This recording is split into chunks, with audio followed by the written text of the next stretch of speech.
저번 시간에는요, 인간의 인식과 의식에 대해서 다뤘다면, 오늘 이 시간에는 의식과 무의식에 대해서 다뤄보도록 하겠습니다. 사람은 영, 혼, 몸, 그리고 또 육이라고도 하죠. 그래서 영혼몸으로 이루어져 있는데요. 그 영혼몸 중에서 혼에 해당하는 의식과 무의식에 대해서 알아보도록 하겠습니다.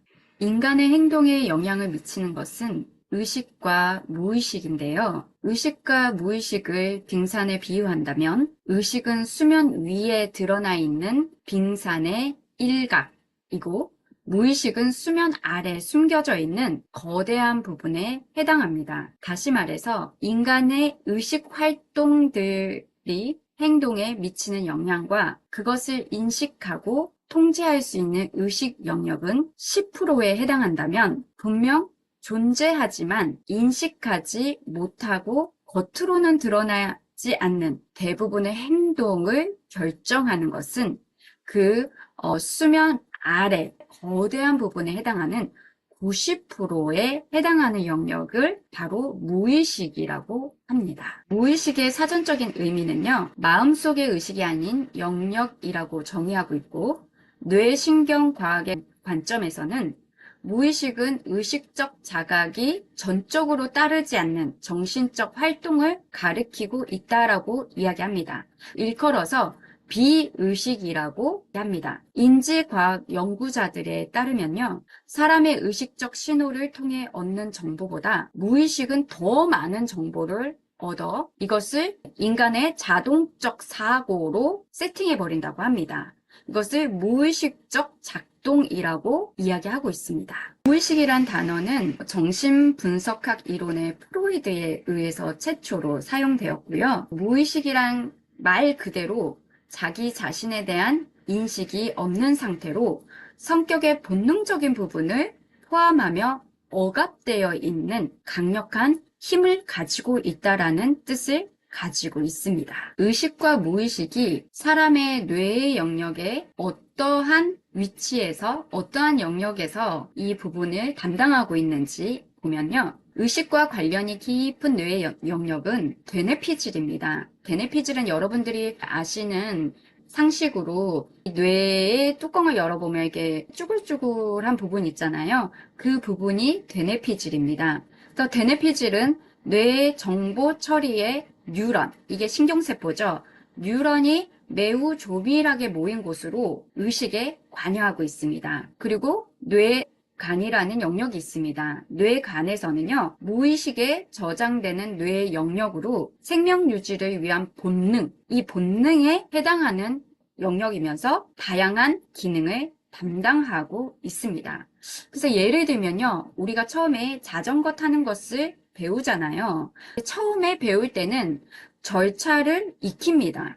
그래서 자전거에 올라타고, 그 다음 두 번째 손잡이를 잡고, 세 번째 페달에 발을 올리고, 네 번째 그 페달을 다리의 운동의 힘을 통해서 이것을 굴리게 되는 그런 절차에 맞게 익히지만, 그때는 의식이 담당합니다.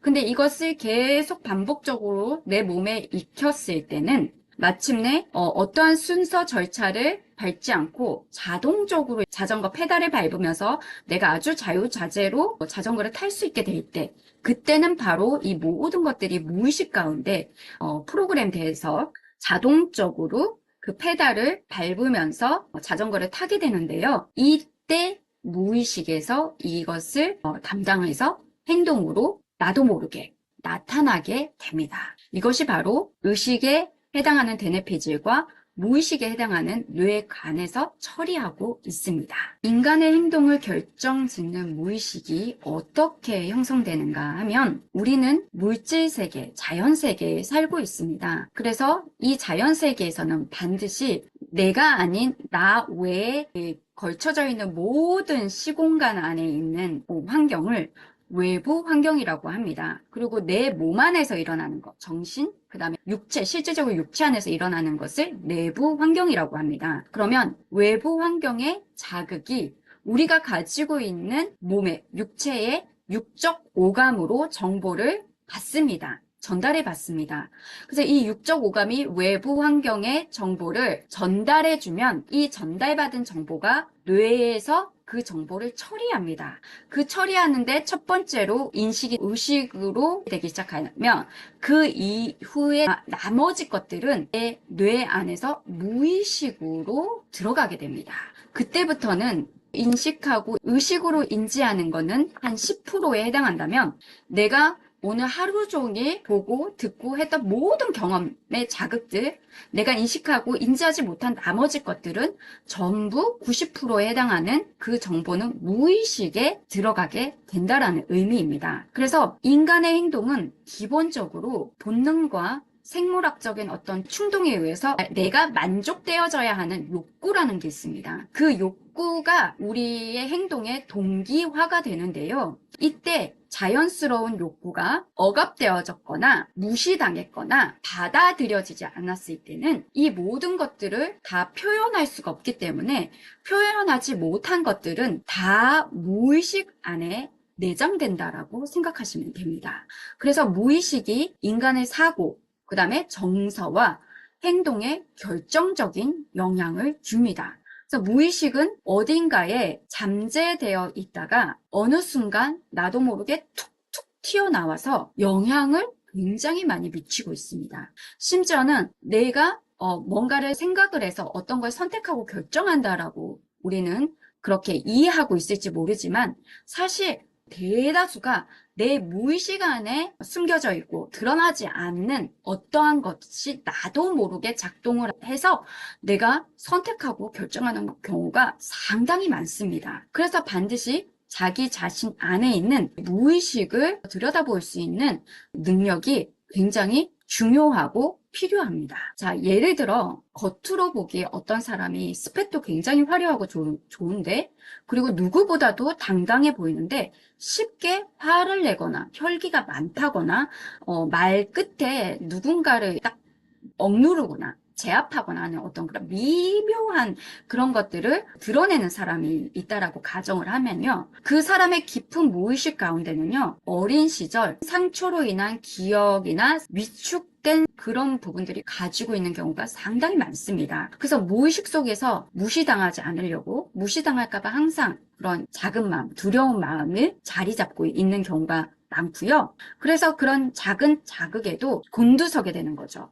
그래서 자기가 더 커 보여야 되기 때문에 자기의 소리를 더 주장하는 경우가 자기 방어 기제로 많이 나옵니다. 그래서 이런 것들이 자기 자신의 내재화되어 있다는 것을 미처 발견하지 못하고 자신의 어떤 성격이나 기질로 착각하는 경우가 많습니다. 그래서 드러난 행동이 중요한 것이 아니라 드러난 행동 이면에 자신의 숨겨진 결핍이나 상처를 통한 채워지지 못한 그런 욕구들이 대부분 현재의 나의 행동과 선택의 주체가 되고 있다는 것이 바로 이 무의식이 가지고 있는 특징입니다. 그래서 제가 믿음과 양자역학 스쿨을 지금 가르치고 있는데요.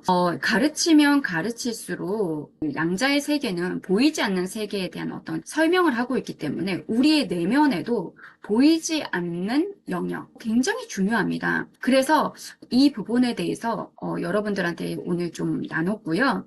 우리가 새로운 피조물입니다. 새로운 피조물이 된 우리가 예수를 믿고 또 신앙생활도 오랫동안 했는데도 불구하고 왜 우리는 나도 모르게 내가 그렇게 하고 싶지 않은데 뭔가를 툭툭 튀어나와서 지나고 보면 내가 왜 그랬을까? 그리고 하나님의 어떤 말씀의 결정과 방향대로 하고 싶은데 내 안에 숨겨진 드러나지 않는 것을 이해하지 못하면 나는 믿음대로 한다라고 했지만 결국은 하나님 왜 나한테 이런 일을 허락하셨나요? 하는 그러한 오류를 그리고 그러한 하나님에 대한 왜곡된 해석으로 또 다른 하나님에 대한 상처까지도 가중이 되는 경우가 좀 많습니다. 저도 그런 과정을 뚫고 나왔기 때문에 이런 부분들을 더 디테일하게 다룰 수 있는 것 같습니다. 자, 오늘은 여기까지 하고요. 다음 시간에 또 여러분들과 함께 나눠보도록 하겠습니다. 감사합니다.